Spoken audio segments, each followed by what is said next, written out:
باورچی خانے کی عام شے سے ماحول دوست فیول سیلز بنانے میں پیش رفت، تو وہ عام سی چیز کیا ہو سکتی ہے آپ کے خیال میں؟ مطلب اتنی کامن سی ایک چیز ہے، روزمرہ ہمارے گھر میں استعمال ہوتی ہے، جس کے بعد اب ماحول دوست فیول سیل جو ہے اس سے بنانے میں پیش رفت ہوئی ہے۔ ایک بڑی کامن سی کچن میں یوز ہوتی ہے، کچن میں استعمال ہونے کی چیز ہے۔ پتیلی، نہیں، پتیلی سے کیا استعمال ہونا ہے؟ آپ کے انگریڈینٹس میں سے ایک چیز ہے۔ نمک، نو، نمک نہیں۔ پھر کون سی؟ ہلدی۔ ہلدی، واہ، ہلدی، اور ہلدی ایک ایسی چیز ہے جس کو مختلف، اگر کسی کو چوٹ لگتی ہے، حادثہ پیش آتا ہے کسی کے ساتھ، پہلے تو جس طرح سے لاسٹ سیگمنٹ میں نور بات کری تھی حکیموں کی، ابھی ان کے ڈاکٹرز بھی ریکمینڈ کرتے ہیں اگر کسی کو چوٹ لگتی ہے بالخصوص سردیوں کے اندر، تو پریفر کیا جاتا ہے کہ ہلدی ملا دودھ اس کو پلایا جائے تاکہ اس کی وہ چوٹ کی جو کیفیت ہے، وہ جو پین ہے، وہ کم ہو جائے۔ ہلدی کے یہی استعمالات ہم آج تک سنتے آئے تھے کہ کسی کو چوٹ لگی ہے تو اس کو ہلدی والا دودھ پلا دو، کھانے میں ہلدی زیادہ ہو گئی ہے تو یہ ہو گیا ہے، وہ ہو گیا ہے۔ لیکن first time ever in the history یہ چیز سامنے آئی ہے کہ ہلدی میں موجود ایک اہم عنصر کرکیومن سے کم خرچ اور ماحول دوست ہائیڈروجن فیول سیل بنانے کی راہ ہموار ہوئی ہے۔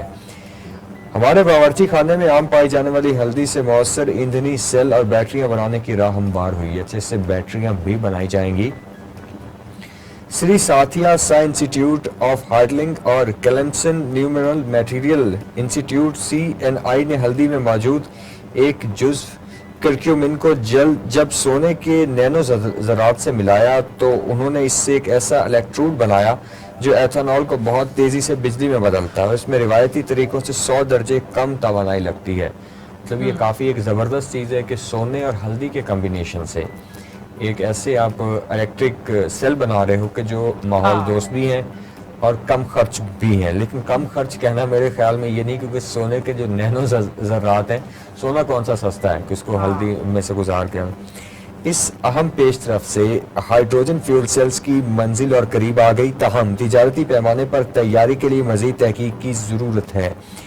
CNI کے سربراہ ڈاکٹر اوپارو راؤ نے کہا کہ الکحل کی آکسیڈائزیشن کے لیے جو عمل انگیز کیٹلسٹ جس کو بولتے ہیں درکار ہوتے ہیں، ان میں سے کرکیومن والے نینو ذرات سب سے زیادہ مؤثر ثابت ہوئے ہیں۔ ہم جانتے ہیں کہ ہائیڈروجن جیسے فیول سیل میں احتراق کمبینیشن کی بجائے کیمیائی تعاملات سے بجلی بنائی جاتی ہے۔ اس سے بالخصوص کاریں، دیگر آلات اور بیک اپ پاور نظام بنایا جاتا ہے۔ اس فہرست میں ہائیڈروجن ایندھنی فیول سیل کم خرچ اور ماحول دوست ثابت ہوتے ہیں۔ یہ بالکل ہم جانتے ہیں کہ جی ہائیڈروجن کے ذریعے جو فیول سیل بنتے ہیں جس میں آپ کے الیکٹرک کارز ہیں، ان کی بیٹری کو دیر تک چارج رکھنے میں یہ معاون ثابت ہوتا ہے، اور اس طرح کی جو دیگر چیزیں ہیں اس میں بھی کافی زیادہ یہ ہیلپ فل ثابت ہوتے آئے ہیں۔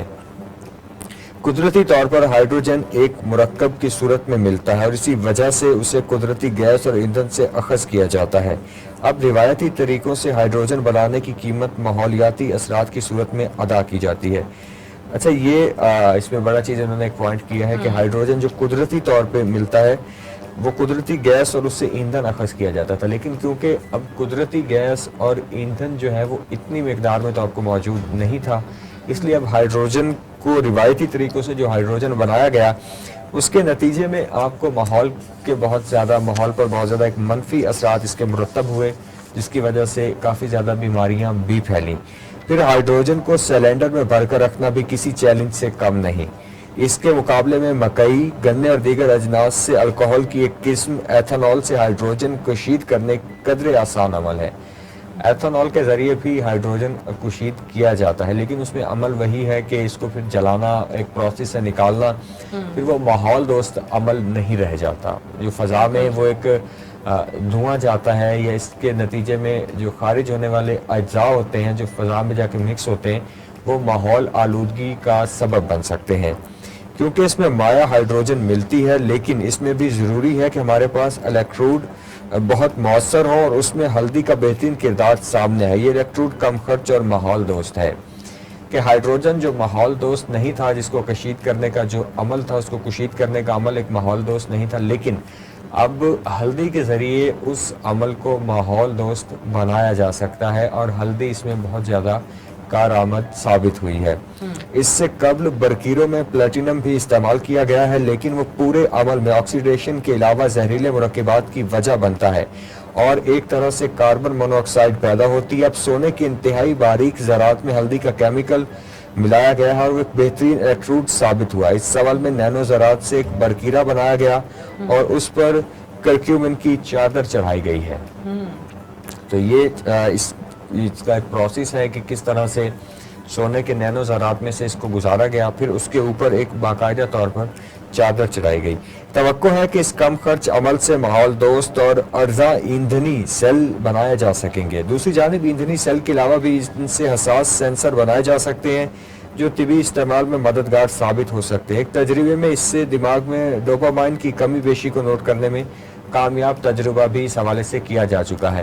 تو کس طرح سے آپ اس کو دیکھتی ہیں؟ آپ نے تو آج تک صرف اور صرف ہلدی کا جو استعمال تھا وہ گھر کے باورچی خانے کی حد تک کیا تھا. ہم نے تجھے گولڈ کا استعمال بس اپنے زیورات میں پہننے کی حد تک محدود رکھا تھا, اور ہلدی کا استعمال ہم گھر کے کھانوں تک محدود رکھا تھا. نہیں, تھوڑا فیس کے ٹوٹکوں پر بھی, جیسے کہتے ہیں کہ ہلدی آپ کے فیس کے لیے بہت اچھی ہوتی ہے, تو ہم لوگ تو بس انہی چیزوں تک محدود تھے. لیکن جب سوچتے ہیں ایسی نئی ایجادات تو حیرت مطلب دنگ رہ جاتے ہیں. ہم آؤٹ آف ٹاپک چلے جائیں گے, لیکن اگر ہلدی سے بات آ گئی تو یہ فیس اور ہلدی کا کیا کمبینیشن کی مطلب آپ نے بات کی ہے؟ مطلب آپ کے فیس کے لیے ہلدی بہت اچھی ہوتی ہے, یہ بھی ہم بتائیں گے, لیکن کبھی اپنے اس سیگمنٹ میں جس میں بیوٹی ٹپس ڈسکس کریں. بیوٹی ٹپس چلیں پھر اس کے حوالے سے ابھی جو ہمارے عید کے اسپیشل پروگرامز ہوں گے عید والے دن, ان کے حوالے سے بتائیں گے. یہ تو ہمیں چاند رات اسپیشل میں کرنا چاہیے. چاند رات اسپیشل میں کرنا چاہیے. لڑکیاں ہر چلیں تیاری تو پھر چاند رات سے ایک دن پہلے یہ ٹپس بتائیں گے اپنے دیکھنے والوں کو. چلیں جی ضرور, کیوں نہیں.